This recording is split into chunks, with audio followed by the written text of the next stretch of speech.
It does, right? Birdie bots and shit. But Yeah. instead of like, this tastes like fucking mucus, it's like, this tastes like popcorn. Like Griffin jizz. Yeah.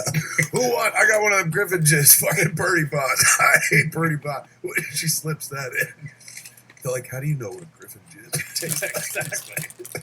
Did you try it? Here we go. Yeah. It's birdie bot, every flavour beans. It does taste like popcorn, doesn't it? It does. Heavily buttered popcorn.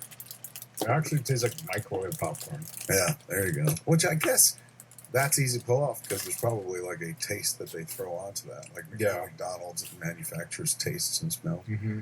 So maybe they just use whatever that artificial ingredient was. It definitely tastes like that sort of. Tastes like going to movies. It's like a thumbs up or down in your mouth's gone. Put all the thumbs in my mouth. Up and then down. And all around, jam it back, pull it out. Have you ever had them suck your thumb? What do you think of them? They're I find myself like I'll eat a fistful and then I'm like, why don't I just have real popcorn? Yeah, I guess that's my thing. Yeah. But I feel like they're taking the powder. I think microwave popcorn uses a powder of butter, and they probably mix it into this. Yeah. My favorite fucking jelly bean of late is bubblegum jelly beans. It's like you can eat and swallow bubblegum. Like when I was a kid, I'd do that. My mother was like, "Yo, grow up and be fat. You're gonna die."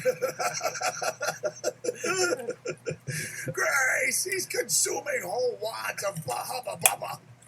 You're not supposed to swallow the Hubba Bubba. Grace, I even know that. He can't even learn about gum. They have commercials that tell you how to chew this shit. He can't even fucking do it.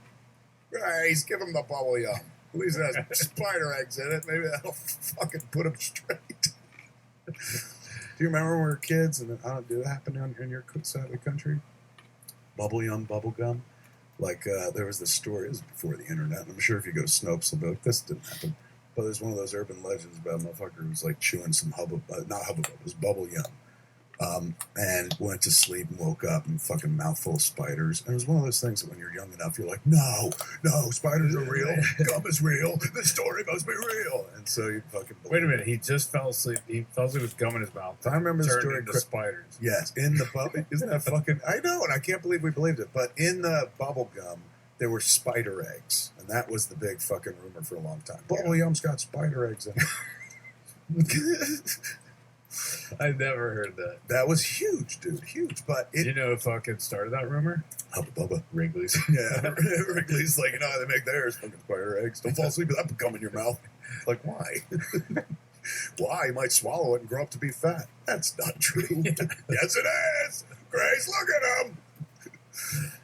It was. It didn't hurt him though. They're still fucking. I think Bubba Yum's alive and kicking. Well, probably. I don't know if Hubba Bubba because it's so fucking ridiculous. Yeah, so like the president of Bubba Yum is here to address the spider egg controversy that plagues Bubba Yum. He's like, what are you guys, fucking dumb or something? Fucking serious. Even if there were spider eggs in bubble gum, I'm not saying there is, but even if there were, when you chew the gum, you're killing the spider eggs. Yes, obviously. That's the fun of bubble yum. Unless you're stupid enough to just swallow it. Who does that? Grace! They're talking about the boy on television. They've singled him out. All right, man. So Tusk opened this weekend, and it didn't exactly light the world on fire, but it was never really intended to. It did. I don't know what the final number is, but it's probably the weakest box office I've ever had on the most amount of screens. It wasn't on the most amount of screens, but A24, the distributors who I love, and they did an amazing job. They felt like, we'll put it out on 600 screens. I personally, this is not me playing Monday morning quarterback, but I thought this was like a New York, LA, Chicago, roll it out if it's called for kind of thing. But I love that they were like 600 screens. I'm like, wow, what confidence. Maybe they know something I don't. So it went out and it did not do well. But it's a $3 million movie. Yeah. So we were covered long ago. We pre-sold the movie in foreign territories, and A24 picked up for domestic. So we're covered. Like nobody's losing money and shit like that. It's just sad that fuck. We wish it had made more money. But I'll be honest with you, dude. I'm fucking delighted that it made anything because that movie shouldn't exist. Yeah. Like, it really shouldn't exist. And the fact that, like, that audience that was like, Walrus, yes, went out and supported it and stuff. I mean, I have zero regrets. I love it. It put me on to a bunch of other things because of Tusk. Now I got 3 other fucking movies lined up. So I love it all. I wish it had done a little better, or a lot better even. But I always knew going in, like, this is not. Remember a few years ago he said he's going to do one more and then retire. I guess he changed his mind. It's a budget level, but some people online are like, "Fucking see." You fucking did something and you didn't get rewarded, so fuck you. And I don't feel that way. I'm like, oh my god, like who is that? There are a bunch of motherfuckers online, dude, on Twitter who feel like this is when I'm at my weakest, so they could take some fucking sticks at me. But I don't. So the argument is that just because it didn't turn out, there's no value in trying to do it at the box office. But I'm like, I've been doing this job for 20 years. Mallrats was a movie that in the moment was like, oh God, it didn't work. And it's the movie that people talk about the most today. Like, this is a movie that will be around forever. It entered pop culture with a big fucking splash. People are like, what? Movie about a walrus? They'll find it on fucking VOD and stuff like that. Yeah. But it is, like, I can never, like, I understand people not liking the movie. Like, I get it. And I was always prepared for people to be like, fuck you, this stinks. And, I'm like, yeah, I get it. I can see that. But I love it. And fuck, it's in focus, right? So, there's no, like, real downside for me in terms of people being like, fucking, I don't care for it. I think it's stupid. Why'd you waste your time? Blah, blah, blah. Because on the other side, there were a bunch of people who were like, oh my God, that was amazing. I got some of the most amazing reviews of my entire career for that movie. Yeah. Also got some of the worst fucking reviews of my entire career for the movie. It was like that cover of Citizen Kane. Like, he's a hero. He's a jerk. He's a lover. He's a fat ass fucking loser. Gummy eating fuck.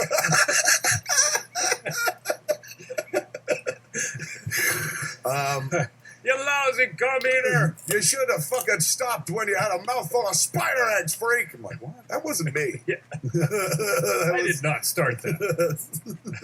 I was a Hubba Bubba man, so I did swallow. Still do. Still waiting. Probably to the detriment of my physicality. My mother said that it wouldn't make me fat, but my father seemed to know different. Yeah. He wouldn't tell me directly. Grace! He's gonna grow up to be fat if you keep letting him swallow the gum. Right here, Dad. Are you talking about Donald or Virginia? Grace is trying to talk to me again. Tell it to walk away, Grace. It don't know me. It don't want to know me. Mom's he talking about me? No, Tucker. Yes, Grace. Tell him the truth. Oh. House of Lies, Grace. Slam. I love this movie so much. He's the best. I think it would be Grace. My mom watches it. She's like, "This is horrifying." Yeah, it's a knee slapper. I thought fucking Tusk was fucking tough to take. This was our life. That was the love of my life. He did not always scream about you being fat, Kevin. It is. Even though some people dog the movie and whatnot. Like, I fucking expected that. This movie wasn't going to be for everybody. But I love the reactions, dude, good and bad. I read reviews, and, like, great reviews were, like, wonderful. And even the bad reviews, I was like, can't argue with that. But it sure is a stupid concept. But fuck, man. We did it. Like, and that's kind of the important thing. I could have died in that conversation. And a lot of people suggested it should have stayed in the podcast. But what a fucking adventure we went on. And, it's a movie that, like, at the box office, it did not do well, admittedly. But this movie's going to make people money for a long, long time to come. It's a $3 million fucking movie. So, I wish it had fucking done better and stuff like that. You always wish stuff reaches further, but having been around for a while. Anytime you have that experience of, like, because it becomes a singular event, right? So, anytime a movie comes out, it's like there's that aspect of, like, well, it's a horse race. So you're in the horse race. Yeah, and no matter what you do, no matter how much you fucking try to prepare yourself to try to just like you walk through the weekend with no expectations and no reaction to it. It's like at a certain point, you're like, look, if it does great, it's you're happy, and if it doesn't, it's like you're a little bit disappointed, you know. But I don't. I mean, like, I don't even know if disappointed's the word. Like, I can't be surprised. Like, it's such a fucking weird movie. It wasn't gonna be for everybody. The screen count was a bit of a commitment, but other than that, it's everything that A24 did on the movie was smart. They didn't spend to market. Like, this was my big beef on the other things. Like, oh, fucking now, not only do we fucking have to make up some box office, but we have to make up the marketing. We didn't do that. Like, there's when I saw, they didn't spend nothing, but oh my god, we spent very, very, very, very little. Yeah. And the idea was like, let's launch out of Toronto and see what happens. Maybe definitely in hindsight, we probably could have done like the same amount of business on like fucking 100 or 200 screens or whatever. But they've swung for the fences. God bless them. They're cool, man. So I'm cool with them and whatnot. They seem very cool with me. And the movie's still, it's not like when it's done, it'll make a few more bucks and stuff. Still up in Canada, it opens around the world. But this is a win. I know some people will be like, bullshit. I don't know. I mean, I could have not done anything and not done the movie. And honestly, I wouldn't have gone. I mean, I'd probably still be trying to get Clerks 3 made. You ever seen like the super slow-mo of like dogs drinking water and how their tongue curls back? Yeah, it's awesome. It's pretty stunning. I could do that. Well, I mean, we get it done a lot quicker. This will go on for 20. Don't be jealous of that. You're better than him. I'm glad he's drinking it. He can't hear me. He's a little on the deaf side, but I'm going to say you're better than him. You got more going on. Totally. I mean, I don't have to say that because we're friends. You're way better off than a half-year-old 14, 15-year-old dog.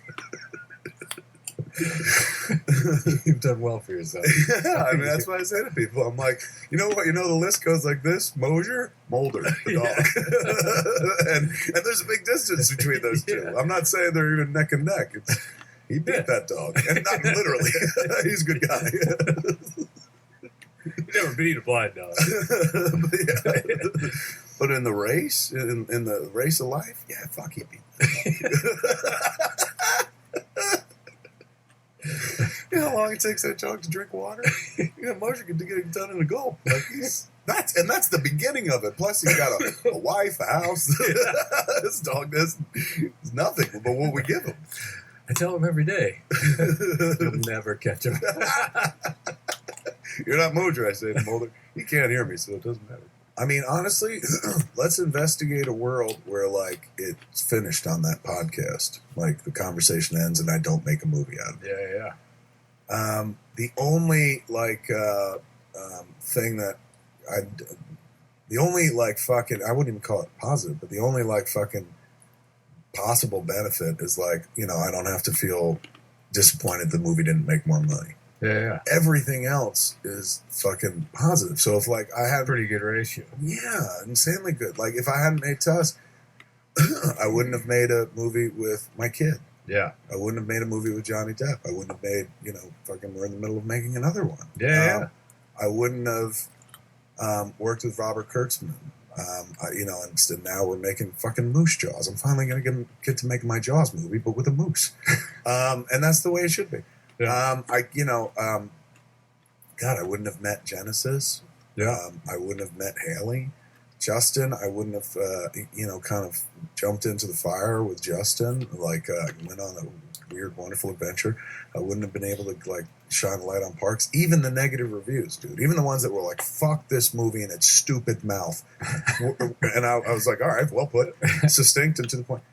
Still shouted out Parks' performance. And that's what I always wanted from the beginning, was to shine a light on Parks. So even the negative reviews were like, this dude's brilliant in the movie and stuff. Too bad Kevin Smith didn't give them anything more interesting to say. So, but still, they were like, this guy's the fucking move, and he's unfortunately backed by the wrong fucking fat piece of shit. But what I wanted was people to fucking be like, Parks. So, like, all that is like, that wouldn't have happened. I wouldn't have got to work with Parks again. It would have just been Red State, and that was it. I don't know. Like, I went out there with Jennifer, and, like, she kind of went on the adventure with me the whole time. Like, she was always kind of, even though she was in some of the flicks, outside of it all, because she was like, those movies aren't for me. Yeah. For some reason, she felt this movie was for her. So, like, we got to do that together. Like, all these fucking things.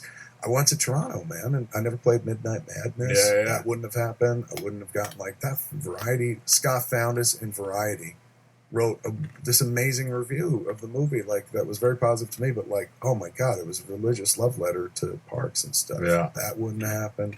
Like, so many cool things that have happened wouldn't have happened. Not to mention, like, all the cool things that are continuing to come from this. I met this woman, Kim Ledford, who runs Starstream. Like, people are making yoga hosers, and she's, like, the best thing that ever happened to me. The best woman that ever happened to me outside of my wife. And maybe my kid, I got to include in that. So she's like, fuck you. But she's... Fuck you, Dad. Yeah, I was like, oh, fucking... Grace! He's alienated the kid! His own child. It's like voice from the grave. Will never be satisfied with you. I should really throw out those ashes of dads. He just keeps yelling at me from the urn. Grace! And not yelling at me, yelling at my mother. He's not even here. Even in death, he won't talk to me. Grace isn't here, Dad. Grace! He's talking to an urn. Everything about Tusk was awesome.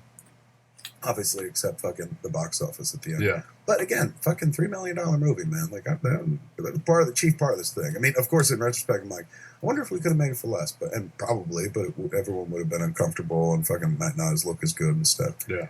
But $3 million is a coverable bet, man. We cover that with foreign sales and fucking all that nonsense. So, it's not like, oh my God, fucking everyone's going to get destroyed on this movie. We're fine. And the movie will continue to fucking earn and stuff like that. But, I can't fucking feel like it was a waste of time. I tried. Believe me. I was like, all right, well, let me fucking flip the script and be like, what if you hadn't done this? And I wouldn't have been doing anything. Yeah. Something as opposed to nothing. And some people would be like, not if that something is Tusk. Well, okay, I get you. Loud and clear, man. And believe me, I knew there were going to be people that didn't dig it. But it was fucking thrilling. And some people fucking got that, man, in a big, bad way. And the audience that went to it largely seemed to get it. But some people that write about movies were like, oh, crap. And some people were like, he's fucking done. Or like, oh, check him out. He's fucking more interesting than he's been in years, blah, blah, blah. So that, I don't know. It was all fucking great. But the best thing of all was just fucking looking up at that screen and seeing shit we talked about happening. Yeah. Seeing fucking, hearing fucking things, watching her unwrap a fish and fucking like laughing. And, that's that for me, as I sat there and watched it, anytime I've sat there and watched it, but this weekend, particularly with audiences and them laughing and shit like that, all being in on the joke, people, I went to screenings that were full of what seemed like Smodcast fans and stuff. Every time, and when I saw the credit pop up of fucking us, of Smodcast and Scott Mosier, I was just like, oh, that's fucking... It's tremendous. Like, I obviously am a big fan of Scott. Scott makes me laugh all the time. And I was talking at the Q&As over the weekend. I was just like, that's the beauty of Smodcast. Like, anytime I sit down with Mosier, I know I'm going to laugh harder than I will laugh for the rest of the week. And I know my clock is going to be dialed back because of that. And, like, laughter is a real stress breaker and shit. Yeah. So, I feel fucking young all the time because I'm fucking like the Buddha. I'm always laughing because I'm doing all these podcasts and shit. So, some of my favorite moments in my life have been sitting in this room fucking making each other laugh. Yeah. So watching that movie was like the golden fruition of like, well, this is what it would look like if all those sketches we talked